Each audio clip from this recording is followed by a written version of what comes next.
Hello दोस्तों, welcome back. एक बार फिर से स्वागत है आप तमाम लोगों का हमारे इस यूट्यूब चैनल के अंदर। आइए दोस्तों, बात करेंगे हम लोग पहले और दूसरे चरण के अंदर एआईएमआईएम की पार्टी की जानिब से जिस जिस विधानसभा पर उम्मीदवार उतारा गया है, वहाँ पर विश्लेषण करेंगे, ओपिनियन पोल देखेंगे, कितने परसेंट जीतने के जो प्रोबेबिलिटी है, चांसेस है, क्या प्रायिकता है, इन सारी चीज़ों के बारे में इस वीडियो के अंदर बातें करने वाला है। यानी कि कुल मिलाकर पहले और दूसरे चरण मिलाकर 5 विधानसभा पर जो है एआईएमआईएम अपना कैंडिडेट को उतार रहे हैं। उसी 5 विधानसभा का जो है विश्लेषण देखेंगे, लॉजिक क्या कहती है, कितना परसेंट मुसलमानों की आबादी है, कितना परसेंट दलितों की आबादी है, कौन पहले वहाँ से जीता है, क्या जीत की प्रोबेबिलिटी है इस बार, इस सारी चीज़ों का जो हम लोग देखने वाले हैं, पोस्टमार्टम करने वाले हैं, चीर-फाड़ करने वाले हैं इस वीडियो के अंदर। चलिए शुरू करते हैं हम लोग सबसे पहले शेरघाटी से। जी हाँ, शेरघाटी से जो उम्मीदवार उतारा था एमआईएम की जानिब से पहले चरण के अंदर, वो टिकट दिया गया था मसरूर आलम साहब को। जी हाँ, मसरूर आलम साहब ही फाइट करते हुए नज़र आएँगे और यहाँ पर मुसलमानों की आबादी जो है वो 30% से ज़्यादा है,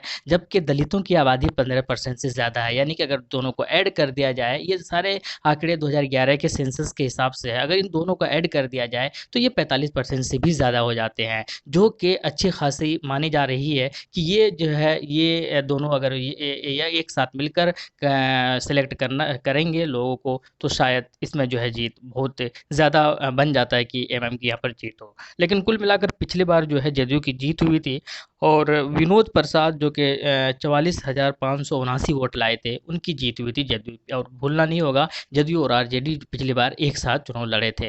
लेकिन कुल मिलाकर इस बार इस विधानसभा पर एआईएम की जीतने की प्रोबेबिलिटी कितना है, आसान नहीं होगा। फिर से मैं एक बार कह रहा हूँ, जदयू की पकड़ है यहाँ पर, नो डाउट, लेकिन इतना भी आसान नहीं होगा। यहाँ पर मुकाबला टक्कर का होने वाला है और जीत का जो प्रोबेबिलिटी है वो 60% बताया जा रहा है, दिखाया जा रहा है। अब ये देखना होगा कि ये 60% 100% में कन्वर्ट कर पाते या नहीं कर पाते मसरूर आलम, ये आने वाले वक्त में ही हम सबको पता चलेगा। लेकिन अच्छा फाइट देखने को मिलेगा, कैंडिडेट अच्छा है, लोगों का समर्थन मिल रहा है, पसंद कर रहे हैं और गठबंधन का बहुत ज़्यादा यहाँ पर फ़ायदा मिलने वाला है एआईएम के मसरूर आलम साहब को। स्पेशली बहुजन समाजवादी पार्टी के जो मायावती है, उनका बहुत ज़्यादा यहाँ पर फ़ायदा होने वाला है। दूसरे बात करते हैं हम लोग साहिबगंज से। साहिबगंज से जो उम्मीदवार खड़ा किया है दूसरे फेज़ के अंदर, ये मोहम्मद मुकीम साहब को दिया गया टिकट। और ये मोहम्मद मुकीम साहब जो है एक अच्छा कैंडिडेट है, लोगों का प्यार बहुत ज़्यादा मिल रहा है, रैलियाँ खूब निकल रही है, बाइक रैली की खूब पब्लिसिटी भी हुई थी और खूब सारे लोग इनको पसंद भी कर रहे हैं। उम्मीद यही है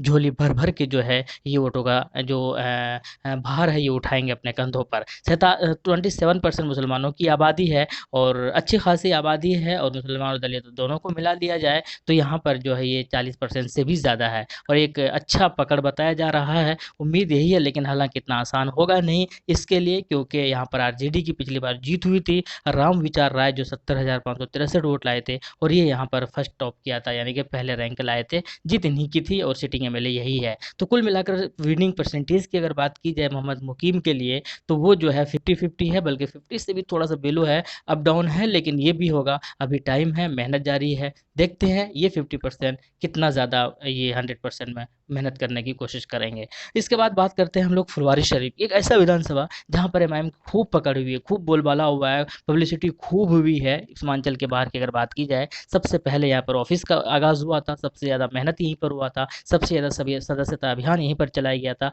स्टार्टिंग से ही, शुरू से ही, 2 साल पहले से ही। लेकिन आइए देखते हैं हुआ क्या था, किनको मिला है यहाँ पर टिकट। तो कुमारी प्रतिभा जी को टिकट मिला है एआईएमआईएम की जानिब से। मुसलमानों की आबादी 56% है, बहुत बड़ी आबादी है और इसका कहीं न कहीं इनको फ़ायदा बहुत जो है आसानी से मिल सकता है, डायरेक्ट वे में मिल सकता है। दलितों की आबादी 8% है, जबकि आदिवासी की आबादी 0.2% है। कुल मिलाकर मुसलमानों की आबादी इतना ज़्यादा 56%, ये बहुत बड़ी बात होती है। इनमें से अगर आधे भी एक साथ मिलकर सपोर्ट किए, तो ये जो इनके हिस्से में, इनकी झोली में जो है ये सीट जो है ज़रूर गिरेगी। लेकिन अब ये बहुत सारे लोगों को सवाल आ रहा होगा, इतना अगर मुसलमानों की आबादी है तो यहाँ पर मुसलमान कैंडिडेट क्यों नहीं खड़ा किया? तो उनका जवाब यही है, ये सीट रिज़र्व है इसी के लिए, इसीलिए कुमारी प्रतिभा पासवान जी को यहाँ से टिकट दिया गया। इसके बाद हम लोग बात करते हैं पिछली बार की, तो यहाँ पर जदयू की जीत हुई थी। श्याम रजक जो 94,000 वोट से ज़्यादा लाए थे और इनकी यहाँ पर जीत हुई थी। उसके बाद बात करते हैं गुरुआ से। गुरुआ से फर्स्ट चरण में ही नामांकन दर्ज करा लिया था, जिनका नाम है कौशल्या देवी, यानी कि एआईएम को रिप्रेजेंट करते हुए नजर आएंगे एक कौशल्या देवी।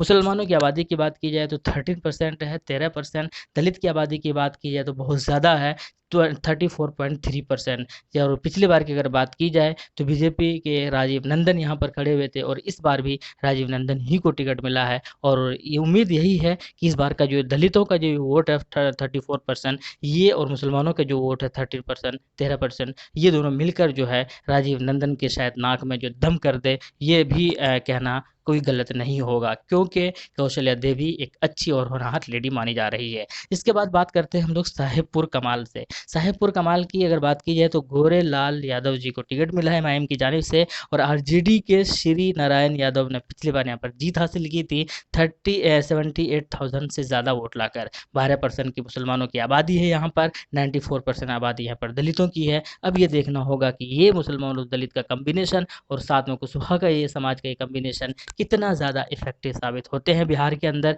ये भी देखना बड़ा कमाल की बात होगी। लेकिन यहाँ पर भी आसान नहीं होगा स्पेशली गोरेलाल यादव को, क्योंकि महागठबंधन प्लस में जो एनडीए है उनको हराना थोड़ा सा यहाँ पर मुश्किल हो सकता है, लेकिन रास्ता खुल रहा है, आसान इनको भी नहीं होगा हराना, इसीलिए यहाँ पर भी 50-50 का मामला है। तो कुल मिलाकर ये पांचों विधानसभा सीटों के बारे में अभी तक अनाउंसमेंट हुआ है, अभी तक प्रत्याशी ने नामांकन कराया है, और ये पहले 2 चरण का की बातें थी। आप क्या कहते हैं कमेंट सेक्शन में ज़रूर बताइएगा। उम्मीद यही है कि एक बड़ी जीत जो है इन पांचों विधानसभा पर देखने को मिल सकती है, क्योंकि बिहार के अंदर इस गठबंधन ने कोहराम मचा दिया है और आने वाले वक्त में और भी ज़्यादा ये पुख्तगी के साथ पेश आएंगे। आप क्या कहते हैं? वीडियो को ज़रूर लाइक कीजिएगा। शुक्रिया। जय